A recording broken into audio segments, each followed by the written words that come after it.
இந்த நாளிலே எங்களோடு பேசுவீர்களாக. உடைய வார்த்தை வல்லமையோடு புறப்பட்டு வரட்டும். ஏதோ ஒரு மனிதனுடைய சத்தத்தை கேட்பதற்காக அல்ல. தேவன் எங்களோடு பேசினார். தேவன் இந்த ஆராதனையில் எங்களோடு இடைப்பட்டார், என்னோடு பேசினார் என்று ஒரு திருப்தியோடு உங்கள் பிள்ளைகள் கடந்து போக ஆண்டவரை நீங்கள் உதவி செய்யப்பா. யாரெல்லாம் இந்த வார்த்தை கேட்கிறார்களோ அவர்களுடைய வாழ்க்கையில ஒரு மாற்றத்தையும் ஆசீர்வாதத்தையும் தெய்வமே நீ கட்டளையிடவே நாங்கள் சொல்லிக்கிறப்பா. அன்பு கரத்தில் நாங்கள் ஒப்புக் கொடுக்கிறோம். எங்களோடு பேசுவீராக இயேசுவின் நாமத்தில் ஆமென். மத்தேயு 6ஆம் அதிகாரம் 33ஆம் வசனம். முதலாவது தேவனுடைய ராஜ்யத்தையும் அவருடைய நீதியையும் தேடுங்கள். அவருடைய நீதியை தேடுங்கள். அப்பொழுது இவைகள் எல்லாம் உங்களுக்கு கூட கொடுக்கப்படும்.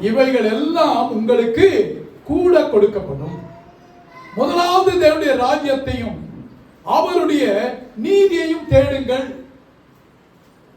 அப்பொழுது இவைகள் எல்லாம் உங்களுக்கு கூட கொடுக்கப்படும். எவைகளை கூட ஆண்டவர் கொடுப்பார் அப்படின்னு நீங்க பாத்தீங்கன்னா, அந்த அதிகாரம் ஆண்டவர் ஜெபிக்க கற்று தருகிறார்.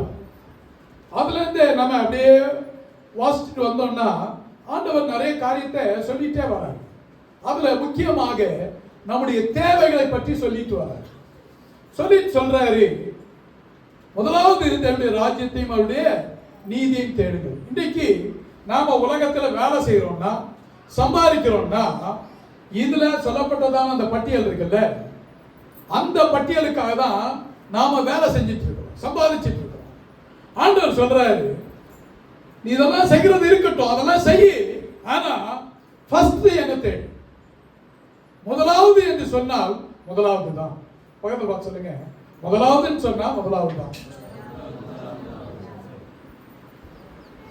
தேவன் ஒன்றை முதலாவது என்று சொல்வார் என்றால் அதை கண்டிப்பாக நீங்களும் நானும் முதலாவதாக ஃபாலோ பண்ணணும். ஆமென். இப்ப வேதம் சொல்லுகிறது, முதலாவது தேவனுடைய ராஜ்யத்தையும், முதலாவது தேவனுடைய ராஜ்யம் என்றால் ஒரு ஆளுகை. ஆமென். இப்ப நம்ம தேசத்தை யார் ஆளுகிறார் சொல்லுங்க பார்க்கலாம். பிரதமர் நரேந்திர மோடி அவர்கள் நம்முடைய தேசத்தை ஆளுகிறார்கள். தமிழ்நாட்டை யார் ஆளுகிறார்? முதலமைச்சர் மு.க. ஸ்டாலின் அவர்கள் ஆளுகை செய்கிறார்கள். அப்படி என்றால் அவங்க என்னெல்லாம் சொல்றாங்களோ அந்த சட்ட திட்டங்களுக்கு அல்லது இந்திய அரசியலமைப்பு சட்டத்திற்கு நீங்களும் நானும் கட்டுப்பட்டு தான் ஆகணும். ஆமென். அல்லேலூயா. தேவனுடைய ராஜ்யம் என்பது ஒழுக்கமுடையது. தேவனுடைய ராஜ்யம் என்பது ஒழுங்குடையது. தேவனுடைய ராஜ்யம் என்பது ஆளுகைகளை உடையது. ஒரு தேசத்துல பிரதம மந்திரி இருக்கிறார்னா அமைச்சர்கள் எல்லாரும் இருப்பார்கள். கேபினட் அமைச்சர்கள், சக அமைச்சர்கள், இணை அமைச்சர்கள், அவங்களுக்கு கீழே ஐஏஎஸ் அதிகாரிகள், எம்பிஸ், இப்படி எல்லாருமே இருப்பாங்க. அந்த ஆளுகைக்கு கீழே தான் நாம வருகிறோம். அதே போல ஒரு ஸ்டேட்ல வந்தீங்கன்னா முதலமைச்சர் இருப்பாரு, சக அமைச்சர்கள் இருப்பாங்க, அதிகாரிகள் இருப்பார்கள், ஆளுகைகள் இருக்காரு. ஆமென். உலகத்தில் உள்ளதான ராஜ்யமே இவ்வளவு ஒழுங்கும் கிரமமாக இருக்கும் என்றால் தேவனுடைய ராஜ்யம் எந்த அளவுக்கு ஒழுங்குள்ளதா இருக்கிறது. அல்லேலூயா. அப்படின்னா உலகத்தில் இருக்கிறதான ஆளுகையை விட தேவனுடைய ஆட்சிக்கு கீழே இருக்கிறதான நாம உலகத்தில் இருக்கிறதான ஆளுகைக்கு கண்டிப்பாக கட்டுப்பட வேண்டும். அதை விட அதிகமாக தேவனுடைய ஆளுகைக்கு நாம கீழ்ப்படுகிறவர்களாக இருக்க வேண்டும். சொல்லுங்க ஆமென். அல்லேலூயா. தேவனுடைய ஆளுகை ரொம்ப முக்கியமானது. காரணம் என்ன? வேதம் சொல்லுகிறது, 1 தீமோத்தேயு 6ஆம் அதிகாரம் 15ஆம் வசனத்தில், அவர் ராஜாதி ராஜா கர்த்தாதி கர்த்தாவாக இருக்கிறார் என்று வேதம் சொல்லுகிறது. வெளிப்படுத்தல் 17:14 பார்த்தீங்கன்னா, அவர் கர்த்தாதி கர்த்தாவும் ராஜாதி ராஜாவுமாய் இருக்கிறபடியால் அவர் ஜெயிப்பார் என்று வேதம் சொல்லுகிறது. நம்முடைய தேவன் ராஜாதி ராஜா, கர்த்தாதி கர்த்தா. ஹல்லேலூயா. தேவனுடைய ஆளுகைக்கு கீழே இருக்கிறதான நாம் எப்படி இருக்கிறோம் கொஞ்சம் யோசித்து பாருங்க. அவருடைய ஆளுகைக்கு கீழே நாம சரியான முறையில நல்ல ஒரு குடிமக்களாக இருக்கிறோமா? உதாரணத்துக்கு ஹெல்மெட் போடுறது. முன்னாடி ஹெல்மெட் போடணும்னா யாருமே கண்டுக்க மாட்டாங்க. முன்னாடி ஓட்டுறவர் மட்டும் போட்டா போதும், பின்னாடி இருக்கிறவங்க பரவாயில்ல. அப்ப கொஞ்சம் நல்லா தான் இருந்தது. யாராவது உதவி கேட்டா கூட லிஃப்ட் கொடுப்பாங்க, சரி அவங்களுக்கு ஹெல்ப் பண்ணுவாங்க. இப்ப என்னாச்சு, பின்னாடி உட்கார்ந்து இருக்கிறவங்களும் ஹெல்மெட் போடணும். இது என்னது, ஒரு சட்ட திட்டம். போடலன்னா என்ன பண்ணுவாங்க, 1000 ரூபாய் ஃபைன். போலீஸ் பிடிச்சாங்கன்னா 1000 ரூபாய் ஃபைன். நம்ம கட்டுப்படுறோமா இல்லையா சொல்லுங்களேன்? ஹெல்மெட் போடாம போறோமா? ஹெல்மெட் போடாம போனாலும் போலீஸ் அங்க இருந்தா என்ன பண்ணுவாங்க, டக்குன்னு எடுத்து போட்டுருவோம். போலீஸை பார்த்து எடுத்து போறது இல்லை. ஒரு சட்டம் வந்துச்சுன்னா அதை நம்ம கடைபிடிக்க வேண்டும். நீங்க ஹெல்மெட் போட்டா தலைவலி வரலாம், எது வந்தாலும் என்ன பண்ணணும், 2 வீலர்ல போனோம்னா ஹெல்மெட் போட்டு தான் ஆகணும். பக்கத்துல பார்த்து சொல்லுங்க, கொஞ்சம் தட்டி சொல்லுங்க. 2 வீலர்ல போனீங்கன்னா ஹெல்மெட் போட்டு தான் ஆகணும்னு சொல்லுங்க. ஆமே, அது என்னது, ரூல் அது. அப்ப தேவனுடைய ராஜ்யத்துல சில சட்டதிட்டங்கள் இருக்கிறது. இப்ப கார்ல போனீங்கன்னா ஃப்ரண்ட் சீட்ல இருக்கிறவங்க கண்டிப்பா சீட் பெல்ட் போட்டு தான் ஆகணும், இல்லன்னா போலீஸ் பிடிச்சிருவாங்க. அதுக்கு எவ்வளவு ஃபைன்? அதுக்கு 1000 ரூபாய். இப்ப அரசாங்கத்துக்கு நீங்க சட்டத்திட்டம் என்னது, 1000 ரூபாய் ஃபைன். ஆமென். நீங்க செய்யறதெல்லாம் சொல்லுவாங்க. சட்டத்திட்டம் என்னது, 1000 ரூபாய் ஃபைன். அதுக்கு பயந்து என்ன பண்றாங்க, சீட் பெல்ட் போட்டு தான் போறாங்க. இப்ப எங்க பார்த்தாலும் போலீஸ் பிடிச்சாங்க. இங்க இருக்க மாட்டாங்கன்னு நினைச்சா கூட அங்க நின்னுறாங்க. கொஞ்சம் கேர்ஃபுல்லா தான் போக வேண்டியதா இருக்கு. சொல்றேன், இந்த அடிக்கிற வெயிலுக்கு வேர்த்து விறுவிறுத்துருது, சட்டையெல்லாம் உப்பு பூத்துருது, வேற வழி கிடையாது. என்ன சொல்ல வந்தேன்னா, உலகத்தில் இருக்கிறதான ஆளுகைகளுக்கு சட்டதிட்டங்களுக்கு நீங்களும் நானும் கட்டுப்பட்டு நடக்க வேண்டும் என்பது உண்மையானால், இதெல்லாம் உண்மை என்றால் தேவனுடைய ராஜ்யத்திற்கு நீங்களும் நானும் எவ்வளவு கட்டுப்பட்டு நடக்கிறேன். ஹல்லேலூயா. தேவனுடைய ராஜ்யத்திற்கு கட்டுப்படுகிறோமா என்று கொஞ்சம் நாம யோசித்து பார்ப்போம். மத்தேயு 6:10 உம்முடைய ராஜ்யம் வருவதாக. போதும், உம்முடைய ராஜ்யம் வருவதாக. இயேசுவிடம் சீஷர்கள் கேட்டார்கள், எங்களுக்கு ஜெபிக்க கற்றுத்தாங்க. இயேசு சொல்லிக் கொடுத்ததான பாடம் என்ன தெரியுமா, உம்முடைய ராஜ்யம் வருவதாக. இயேசு சொன்னார், தேவனுடைய ராஜ்யம் உங்களுக்குள்ளே வந்திருக்கிறது என்று சொன்னார். யாரெல்லாம் இயேசுவை தெய்வமாக ஏற்றுக்கொள்கிறார்களோ, யாரெல்லாம் இயேசுதான் தெய்வம் என்று சொல்லி இயேசுவை மாத்திரம் வழிபடுகிறார்களோ, அவர்களுக்குள்ளே தேவனுடைய ராஜ்யம் வந்திருக்கிறது. ஆமென். பக்கத்துல பார்த்து சொல்லுங்க, உங்களுக்குள்ள தேவனுடைய ராஜ்யம் இருக்கிறது என்று சொல்லுங்க. உங்களுக்குள்ள தேவனுடைய ராஜ்யம் இருக்கிறது. ஆண்டவர் சொல்றாரு, நாளைக்காக கவலைப்படாதீர்கள். மத்தேயு 6ஆம் அதிகாரம் 25ஆம் வசனத்திலிருந்து 34ஆம் வசனம் வரைக்கும் அங்க பாத்தீங்கன்னா, உணவு எனது உணவுக்காக கவலைப்படாதீங்க. எதை உடுப்போம், டிரெஸ்ஸுக்காக கவலைப்படாதீங்க. ஆனா என்ன சொல்றாரு, ஆகாயத்து பறவைகளை கவனித்து பாருங்கள். ஆகாயத்து பறவைகளுக்கு யார் போஷிக்கிறார்? தேவன் தான் போஷிக்கிறார். ஹல்லேலூயா. மிருக ஜீவன்களுக்கு யார் போஷிக்கிறார்? தேவன் தான் போஷிக்கிறார். காகங்களை கவனித்து பாருங்கள், அவைகள் அறுக்கிறதும் இல்லை, நூற்கிறதும் இல்லை. காட்டில் இருக்கிறதான லில்லி புஷ்பங்களை கவனித்து பாருங்கள், அதை போல யாரும் உடுத்தவில்லை. அவைகளையே உடுத்துவிக்கிறன்னா, அவைகளுக்கே ஆகாரத்தை கொடுக்கிறன்னா, உங்களுக்கு கொடுக்க மாட்டேனா? அல்லேலூயா. காரணம் என்ன தெரியுமா? நாம் விசேஷித்த சிருஷ்டி. தேவன் நம்மை விசேஷமாக படைத்திருக்கிறார். ஆண்டவர் சொன்னார், காண்கிற சகோதரனிடத்தில் அன்பு கூறாதவன் காணாத தேவனிடத்தில் எப்படி அன்பு கூறுவான்? காண்கிற சகோதரனிடத்தில். ஆண்டவர் அந்த மிருகங்களை நேசிக்க சொல்லல. காட்டுல இருக்கிறதான பறவைகளை நேசிக்க சொல்லல. தேவன் சொன்னார், காண்கிற சகோதரனிடத்திலே அன்பு கூறு என்று சொன்னார். ஆமென். இன்னைக்கு நீங்களும் நானும் எப்படி வாழ்ந்துட்டு இருக்கிறோம்? முதலாவது தேவனுடைய ராஜ்யத்தையும் அவருடைய நீதியையும் தேடுங்கள். தேவனுடைய ராஜ்யம் என்ன என்பதை தொடர்ந்து சொல்லுவேன். வேதம் சொல்லுகிறது, ஏசாயா 22:13, 1 கொரிந்தியர் 15:32. இது என்ன சொல்லப்பட்டிருக்கிறதுன்னா, புசிப்போம் குடிப்போம் நாளைக்கு சாவோம். மனுஷர்கள் ஜெனரலா பேசுகிறதான ஒரு பேச்சு என்னது? புசிப்போம் குடிப்போம் நாளைக்கு செத்துருவோம். ஆனா வேதம் என்ன சொல்லுகிறது பாருங்க. ரோமர் 14:17.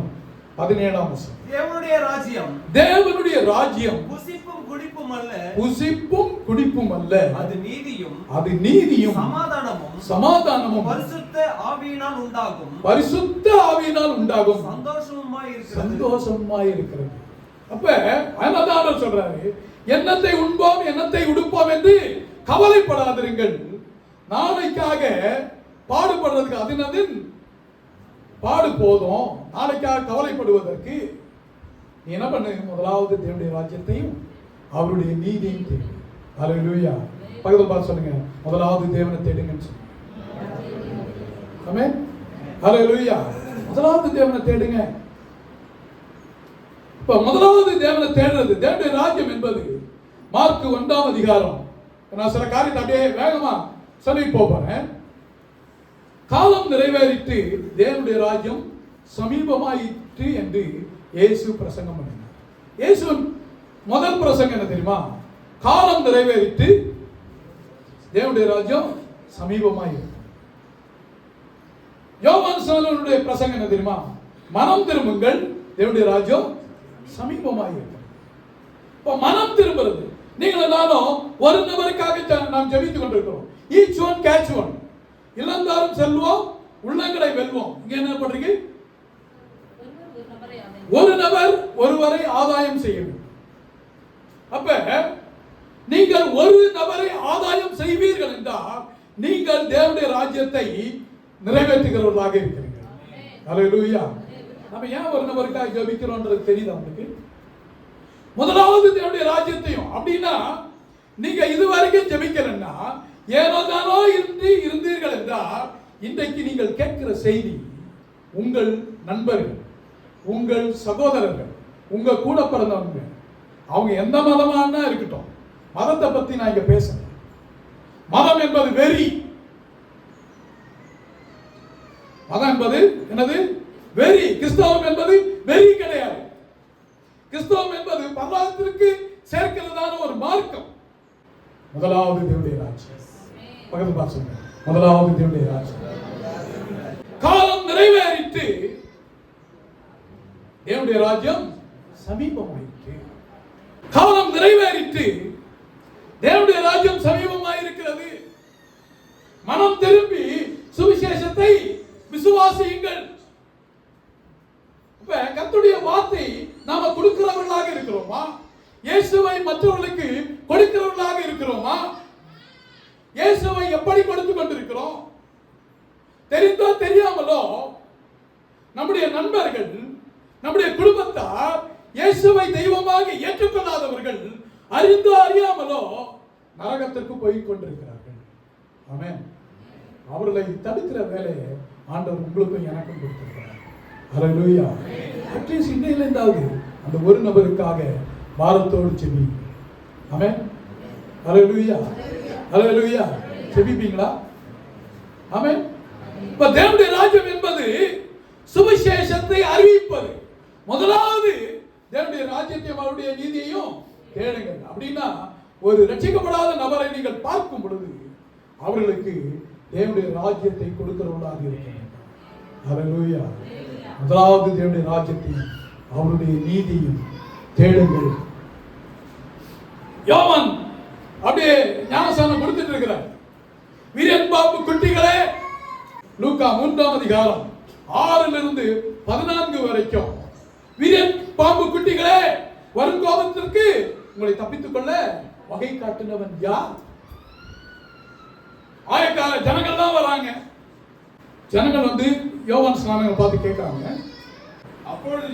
அப்பொழுது ஜனங்கள் அவனை நோக்கி அப்படியானால் நாங்கள் என்ன செய்ய வேண்டும் என்று கேட்டார்கள். அவர்களுக்கு அவன் பிரதியுத்தரமாக 2 அங்கிகளை உடையவன் இல்லாதவனுக்கு கொடுக்க கடவன், அப்படியே செய்ய கடவன். இப்ப அவங்க கேட்கிறாங்க, நாங்க மனம் திரும்புவதற்கு ரட்சிக்கப்படுவதற்கு என்ன செய்யணும்? 2 அங்கி இருந்துச்சுன்னா 1 கொடுத்துரு. உன் அங்கியை கொடுக்க சொல்லுங்க. 2 அங்கி இருந்ததுன்னா 1 கொடுக்க சொல்லுங்க. ஹல்லேலூயா. சொல்லுங்க ஒரு ஹல்லேலூயா. உங்க பீரோவை போய் திறந்து பாருங்க. நீங்க போயிட்டு எத்தனை யூஸ் பண்ணாம இருக்கு? ஆமென். எத்தனை யூஸ் பண்ணாம இருக்கு? நான் என் வைஃப் அடிக்கடி சொல்லுவேன், இதெல்லாம் எதுக்கு வச்சிருக்கிற? ஒண்ணு நீ யூஸ் பண்ணு, இல்லைன்னா யாருக்காவது எடுத்து கொடுத்துரு. யாராவது யூஸ் பண்ணட்டும். உங்களுக்கு கொடுக்க முடியாது, நீங்க அதை உடுத்த முடியாது.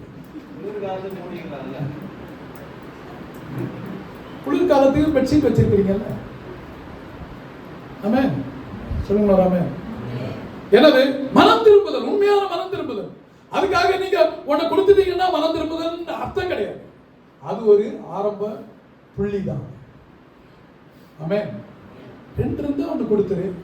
அதாவது கேட்டாங்கன்னா உங்கள்கிட்ட எனக்கு வஸ்திரம் இல்லைங்க, நீங்க அவங்கள பாக்குறீங்கன்னு வச்சுக்கோங்க, எப்ப பார்த்தாலும் கிழிஞ்சு போன ட்ரெஸ்ஸே இவங்க போட்டு வராங்க. இப்ப நம்ம சர்ச்சுக்கு வரோம்னு வச்சுக்கோங்க, ஒருத்தர் நல்ல வஸ்திரம் உடுத்திட்டே வரல, இவங்க எப்ப பார்த்தாலும் ரொம்ப பழசாவே போட்டுட்டு வராங்களே, போட்டதையே போட்டுட்டு வராங்களே, அட்லீஸ்ட் அவங்களை பிளஸ் பண்ணாங்க.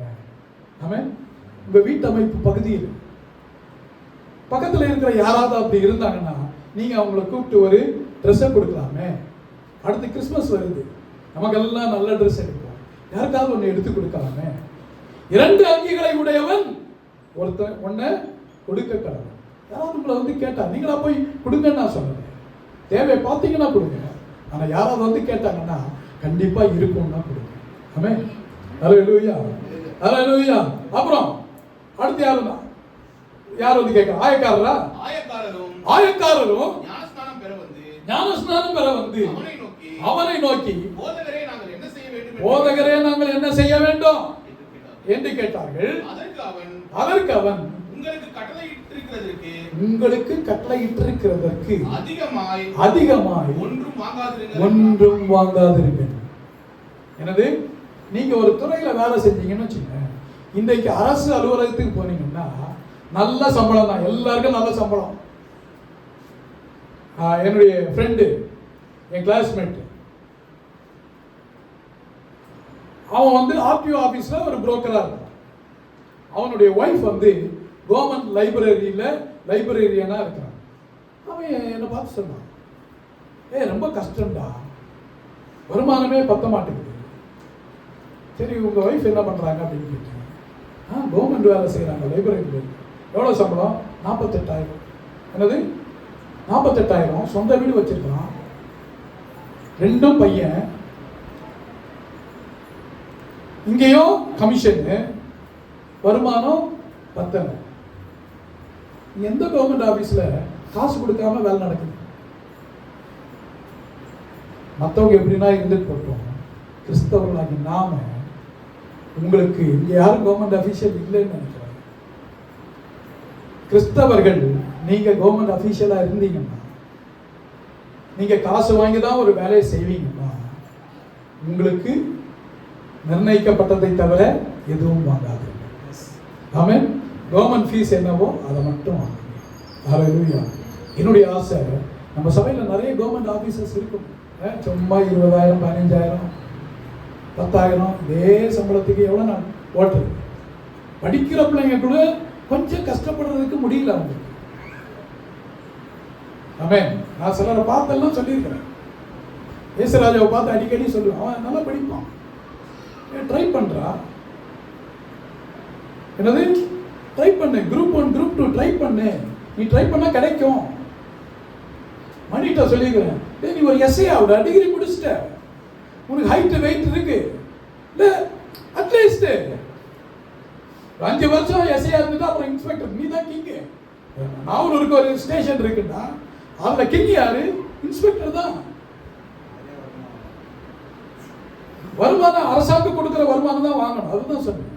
நீதியாக செய்கிறவர்கள் இன்றைக்கு தேவனுடைய பிள்ளைகள் அதிகாரத்திற்குள்ளே வர வேண்டும். ஆமென். ஹல்லேலூயா. நேத்துக்கு ஒரு வீட்டுக்கு போயிருந்தேன். தம்பி, அவனுக்கு பர்த்டே, நீ என்ன ஆக போற? ஐபிஎஸ் ஆக போற. Very good, IPS. அதுக்கேற்ற மாதிரி உனக்கு டிசிப்ளின் வேணும். ஆமென். ஹல்லேலூயா.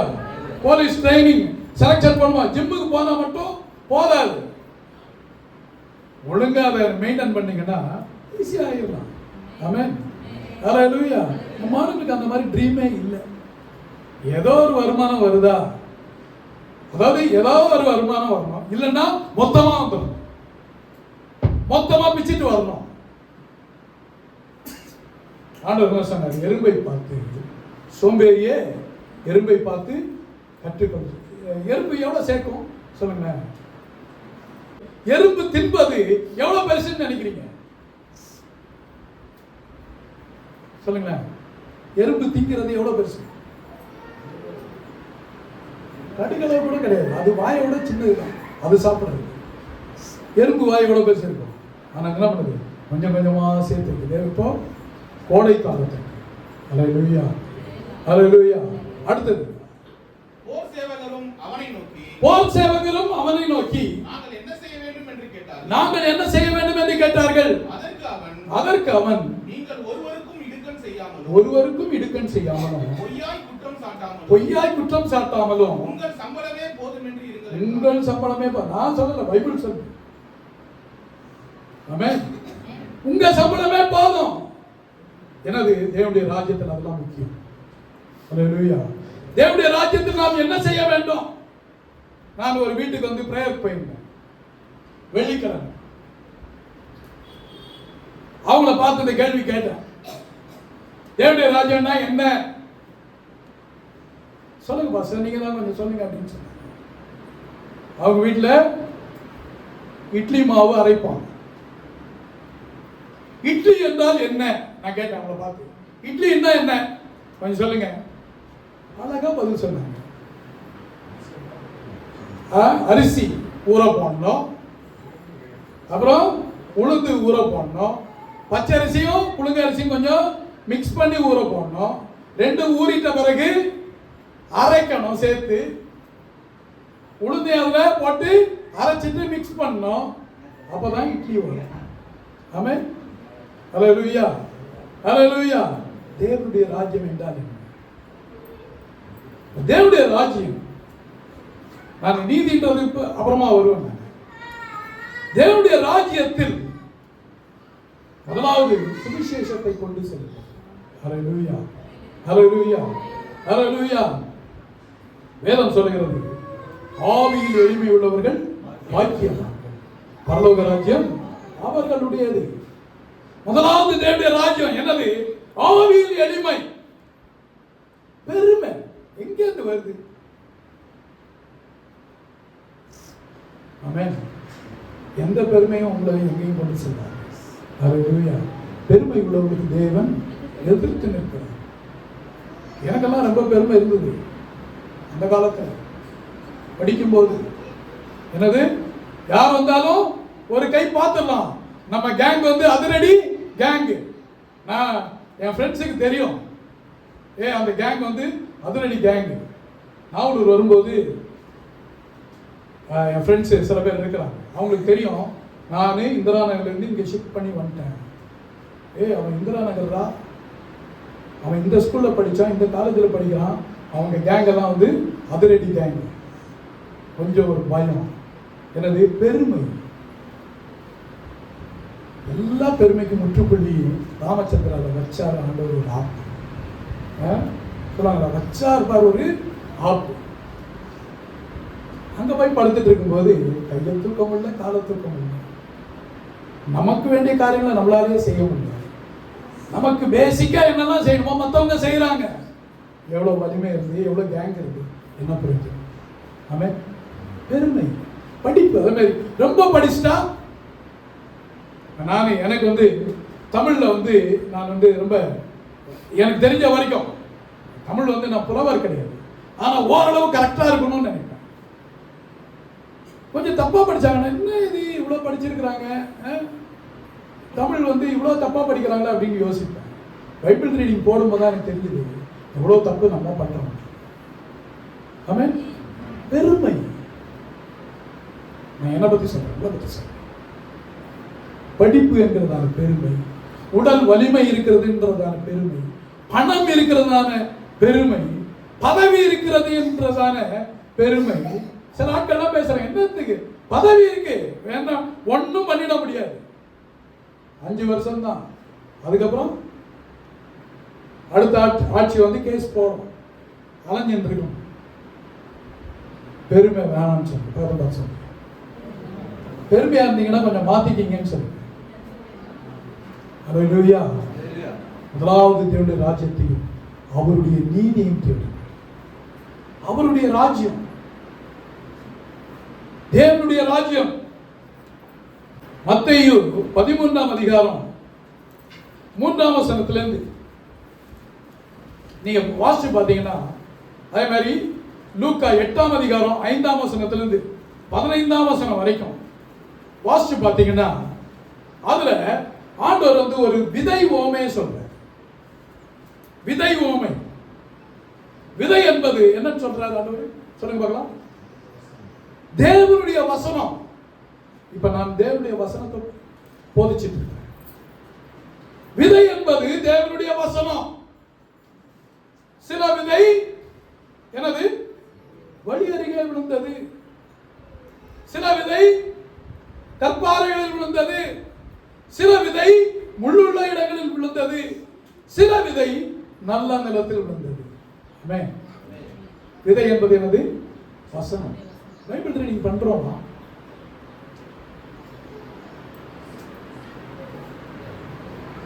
நம்ம சபை பைபிள் ரீடிங் ஒழுங்குக்குள்ள வரணும்ட்டு டெய்லி காலையில 6 மணிக்கு என்ன வருது? பைபிள் ரீடிங் வருது. 20 நிமிஷம், 20 மினிட்ஸ், டெய்லி ஒரு 20 நிமிஷம். செல்போனை எடுத்து வச்சோம்னா காலையில முடிச்சதுல இருந்து நைட்டு தூங்குற வரைக்கும் படுத்துக்கிட்டே கூட செல்போனை தான் நோண்டிட்டு இருப்போம். ஆனா தேவனுக்கு நம்ம முக்கியத்துவம் கொடுக்கணுமா? வசனம், தேவனுடைய வசனம், அது கேட்கறீங்களா இல்லையோ? உங்களுக்குன்னு ஒரு ரெகுலர் பைபிள் ரீடிங் இருக்கா?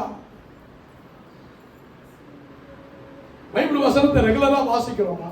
விதை தேவனுடைய வசனம்.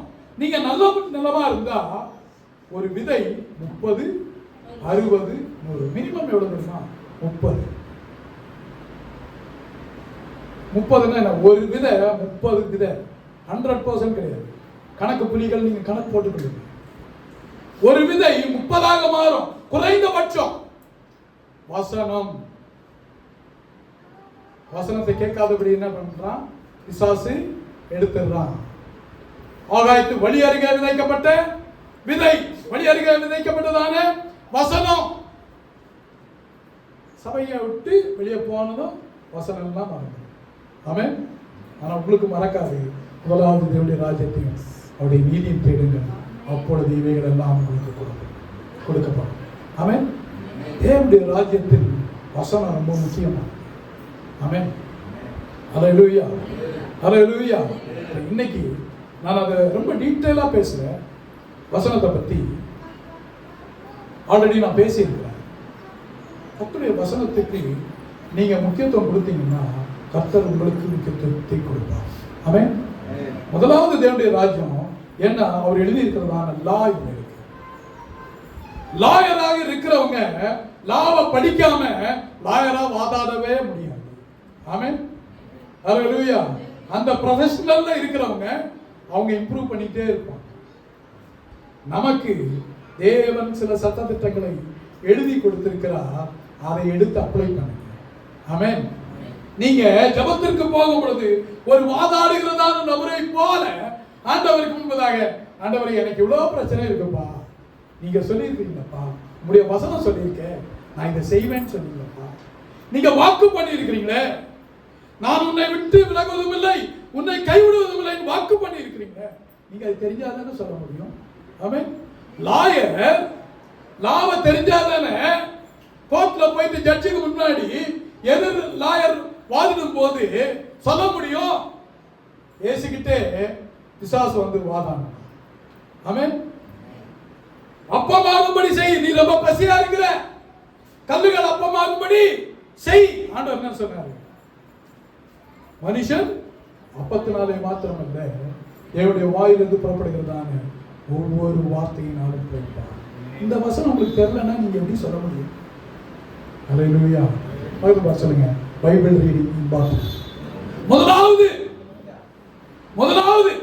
அதனால தான் காலையில 6 மணிக்கு, நீங்க எத்தனை மணிக்கு எழுப்புறீங்கன்னு எனக்கு தெரியாது, காலையில 6 மணிக்கு நீங்க யூடியூப்ல சப்ஸ்கிரைப் பண்ணியிருந்தீங்கன்னா உங்களுக்கு நோட்டிபிகேஷன் வந்துடும். 6 மணிக்கு டான் வந்து விடும். இன்னைக்கு செப்டம்பர் 8. வேதத்தை வாசிக்கிறோமா? வேதத்தை நேசிக்கிறோமா?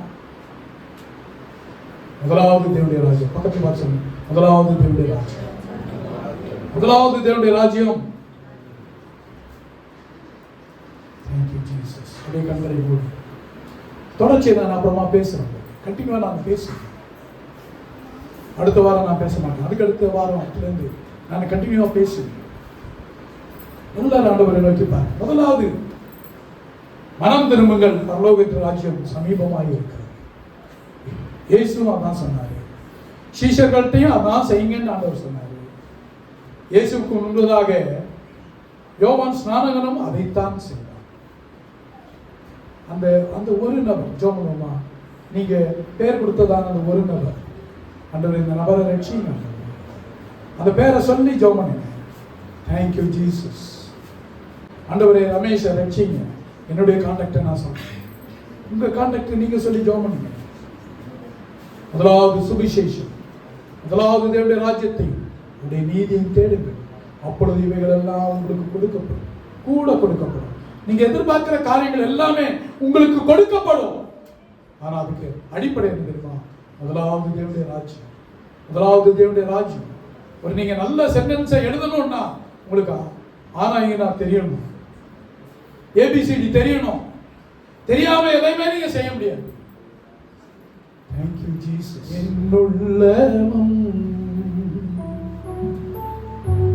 என்னுடலும் உமக்காகத்தான் எங்குதையா. வசனத்துக்காக என்னுள்ளமும் என்னுடலும் உமக்காகத்தான் எங்குதையா எங்குதையா.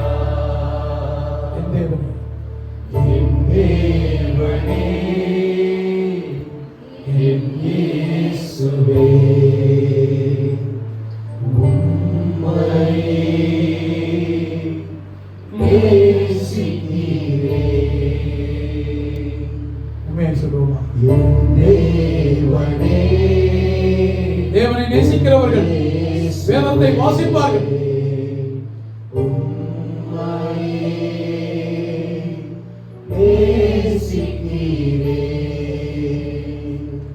தேவன் நமக்கு எழுதி கொடுத்ததான வார்த்தை, கர்த்தருடைய வேத வசனம். நீங்க தேவனை நேசிச்சீங்க, உங்களால வேதத்தை வாசிக்காம இருக்கவே முடியாது. நீங்க வேதத்தை வாசிக்கலன்னா நீங்க தேவனை நேசிக்கிறத எங்கேயோ மிஸ் பண்ணீங்க. முதலாவது என்கிற வார்த்தைக்கு உங்களுக்கு அர்த்தம் தெரியல, அதனால்தான் நீங்க ரொம்ப கஷ்டப்பட்டு இருக்கீங்க, அதனால்தான் ரொம்ப வேதனையில கடந்து போய் கொண்டிருக்கிறீங்க, அதனால்தான் ரொம்ப பொருளாதார நெருக்கடியில நீங்க கடந்து போய் கொண்டிருக்கிறீங்க. அதுதான் அடிப்படை. போதுமான உங்களுக்கு பணம் இல்லையா? வேதத்தை நேசிங்க, வேதத்தை வாசிங்க. ஆண்டவரே, இந்த நல்ல காலங்களுக்காக நமக்கு நன்றி செலுத்துகிறோம். நாளை நம்முடைய சமூகத்தில் நாங்கள் கடந்து விட்டோம். முதலாவது தேவனுடைய ராஜ்யத்தையும் அவருடைய நீதியும் தேட இன்னைக்கு நீ கற்றுக் கொடுத்ததான 2 காரியங்களுக்காக உமக்கு நன்றி செலுத்து. தொடர்ந்து ஆண்டவரே நீர் எங்களுக்கு அநேக காரியங்களை இந்த ஜேர்னில நீங்க கற்றுக் கொடுக்க போறீங்க. இந்த வருஷத்துக்குள்ளாக ஆண்டவரே எல்லாவற்றிலும் நாங்கள் சரியாகி புதிய வருஷத்திலிருந்து முதலாவது உமக்கு ஆண்டவரே முதல் இடத்தை கொடுத்து நீ கொடுக்கிறதான எல்லா நன்மைகளையும் ஆசீர்வாதங்களையும் பெற்றுக்கொள்ள ஆண்டவரே எங்களுக்கு உதவி செய்யும். இன்றிலிருந்தே உதவி செய்யும். ஆண்டவரே பிள்ளைகளை ஆசீர்வதிங்க. ஒரு தேவையோடு ஒரு பிரச்சனையோடு கர்த்தர் எனக்கு ஒரு அற்புதத்தை செய்ய மாட்டாரா என்கிறதான ஒரு எதிர்பார்ப்போடு உடைய பிள்ளைகள் இந்த இடத்துல வந்திருப்பார்கள் என்றால் ஆண்டவரே அவருடைய எதிர்பார்ப்புகளை கர்த்தர் நிறைவேற்றுவீராக. நான் இன்றைக்கு ஆலயத்திற்கு போகிறேன், கர்த்தர் எனக்கு இதை செய்வார் என்று நம்பிக்கையோடு உடைய பிள்ளைகள் இங்கே வந்திருப்பார்கள் என்றால் அவருடைய நம்பிக்கை வீண் போகாமல் கர்த்தாவே நீர் அவர்களுக்கு ஒரு ஆசீர்வாதத்தை கட்டளையிடுங்கப்பா. யாரெல்லாம் இந்த வசனத்தை கேட்டார்களோ கேட்க போகிறார்களோ எல்லாருக்கும் ஆண்டவரே பெரிய ஒரு ஆசீர்வாதத்தின் நன்மையை ஆண்டவரை நீங்க கொடுத்தார். எல்லா துதிக்கான மகிமை உமக்கை செலுத்துகிறோம். ரட்சகர் இயேசுவின் நாமத்தில் துணைங்கிற நல்ல பிதாவே ஆமென். நான் சேர்ந்து சொல்லுமா, ஆத்துமாவே கர்த்தரை ஸ்தோத்திரி, என் முழுவதுமே பரிசுத்த நாமத்தை ஸ்தோத்திரி, என் ஆத்துமாவே கர்த்தரை ஸ்தோத்திரி, கர்த்தர் செய்த சகல உபகாரங்கள் மறவாதே. ஆமென். நம்முடைய கர்த்தராகிய இயேசு கிறிஸ்துவின் கிருபையும் பிதாவாகிய தேவனுடைய அன்பும் பரிசுத்த ஆவியானவருடைய ஐக்கியம் நடத்தும் இப்பொழுது எப்பொழுதும் கர்த்தருடைய வருகை மட்டும் சதா காலமும் நிலைத்திருப்பதாக. ஆமென். ஆமென். வார்த்தைக்காக இங்கே QR கோட் கொடுக்கப்பட்டுள்ளது. ஃபோன்பே மற்றும் ஜிபே நம்பரும் கொடுக்கப்பட்டுள்ளது. கண்டிப்பாக கொடுக்க வேண்டும் என்கிறதான அவசியமில்லை. சிலர் காணிக்கையை நாங்கள் அனுப்புவதற்கு அது உதவியாக இருக்கும், நீங்கள் போடுங்கள் என்று கேட்டுக்கொண்டபடியால் இதை போட்டுள்ளேன். நன்றி. God bless you.